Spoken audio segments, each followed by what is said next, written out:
1996 coin values, pennies, nickels, dimes, quarters, worth money in this video. We'll go over 3 steps in this video. Step 1 will show you examples of what to look for on your 1996 coins to see if they're rare or not. Step 2, we're going to help you identify the value of your coins from 1996 so you understand what they're worth in today's market. And step 3, we're going to show you how to get expert help when it comes to selling your collection or to preserve the value for the long run so your coins do not decrease in value. Now let's hop into this video. Up first, we have a 1996D 10-cent Roosevelt dime. Now when it comes to Roosevelt dimes, keep in mind 1996 for all of these coins is considered to be a more modern date. These are pretty much new coins in the world of coin collecting, but this specific coin right here, the Roosevelt dimes, are really going to come down to the condition of the coin. It's a good general rule of thumb that the better the condition your coin is in, the more money it's going to bring, so keep your coins safe, do not damage them. This coin got graded by PCGS at a mint state 67 with the full bands on the back. So 70 is the highest grade. This one's 3 points away. We want you to zoom in and look above the date. You're going to see a D mint mark standing for the Denver Mint. Now on the back of the coin, you have what is called the torch right in the center, and you're going to see some horizontal bands on that torch, and that is the highest point on the coin. It gets worn down the quickest, and it is the hardest to strike. So you can see on the label it says MS, which means mint state, 67, which is the grade, and then FB stands for full bands. So on mint state coins,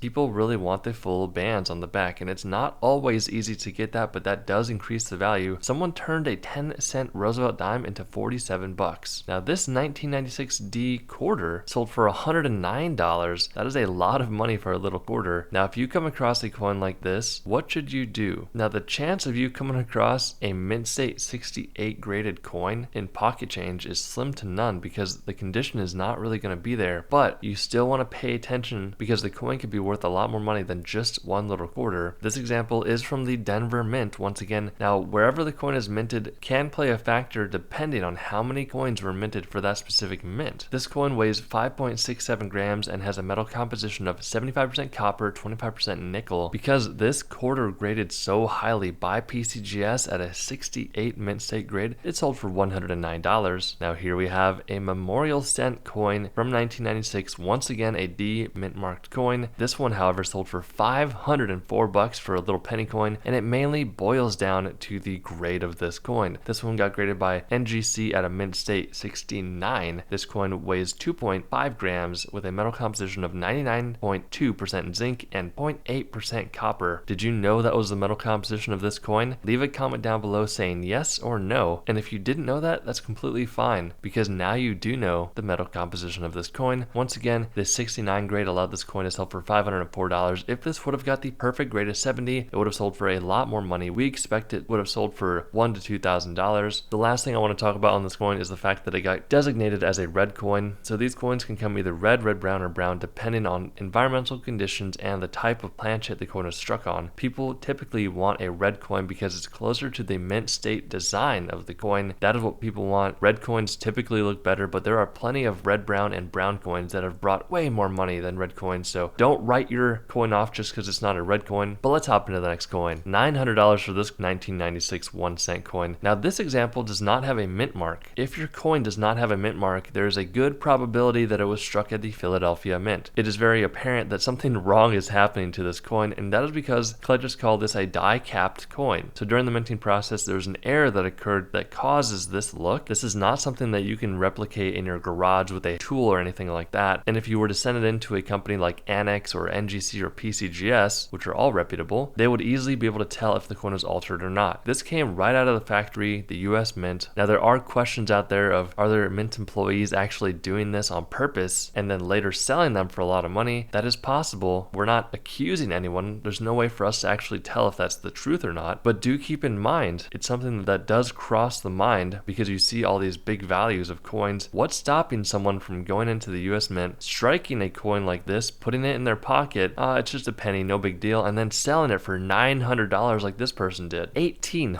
for this 1996 1-cent coin overstruck on a 1996 P 10-cent Roosevelt dime. This one got graded by NGC at a mint state 66. Once again, this is not something that you're going to be able to replicate. You cannot simply just go in your garage with a tool and make this happen. There are professionals out there like NGC and PCGS that do this all day long. They know coins like the back of their hand. They look at this and say, hey, this is a genuine coin. Once they have it in hand, they can authenticate it and grade it, put it in their holder, and that gives the buyer and the seller a guarantee that the coin is indeed a genuine coin with a genuine heir. That does increase the value of the coin, because there are a lot of people out there that get scammed and ripped off, and it leaves a sour taste in their mouth. That's why these grading companies are so important to the hobby, because they give buyer confidence. Now, if you come across a coin like this, what should you do? First of all, if you haven't already, pick up our free coin ebook down below. After you've done that, what we would suggest is finding if there are at least 3 different coin shops around you. Drive around, call them. You're going to need to bring it in person. I've never met a coin dealer that could value a coin based on a phone conversation. You have to let them see it in person. They won't even really want pictures, but pictures can work if they're clear enough and the person is good enough at identifying coins like this, but it really all depends. There's a lot of variables, guys. Whatever you do, do not bring a coin like this to a pawn shop, because they are more than likely going to take advantage of you, and they quite honestly don't have the specific deep knowledge that's required when it comes to rare coins like this, guys. Do your homework, do your due diligence, trust your instinct here. You know, if you're getting weird vibes or something's not sitting right with you, it could be very well the truth. So please find someone you trust, and good luck with selling or evaluating your coin. Here's this last coin that sold for $5,040. It's a 1996P, standing for the Philadelphia Mint, 5-cent Jefferson nickel, graded by PCGS at a mint state 64. This is a double denomination coin, meaning that it was struck on a dime. Like I was saying earlier, it's so challenging for me to believe that a coin like this didn't happen on purpose. Just think about it for a minute. If there's a mint employee that's super bored, they're throwing some coins in, making these errors, not really thinking much about it. Who knows, back in 1996, maybe they thought these would be worth nothing, and they're making hundreds of them and bringing them home, showing their kids and family. Later to find out in 2023 that this coin is worth over $5,000. And if you're watching this video in the future, the information and the values here will still hold true. Now, do keep in mind that the markets will fluctuate either up or down based on the supply and demand for these specific coins. But the market has always gone up over time on coins like this. Obviously, this is not any sort of financial advice whatsoever, but we've personally done a lot of buying and selling in our career when it comes to coins and paper money. So do keep that in mind. And if you have a coin like this, guys, please keep it safe. Don't drop it. Find someone that you can trust that'll help evaluate your coins, because there are some rare ones out there, guys. We hope you enjoyed this video. Hit that like button, and we'll see you in the next one.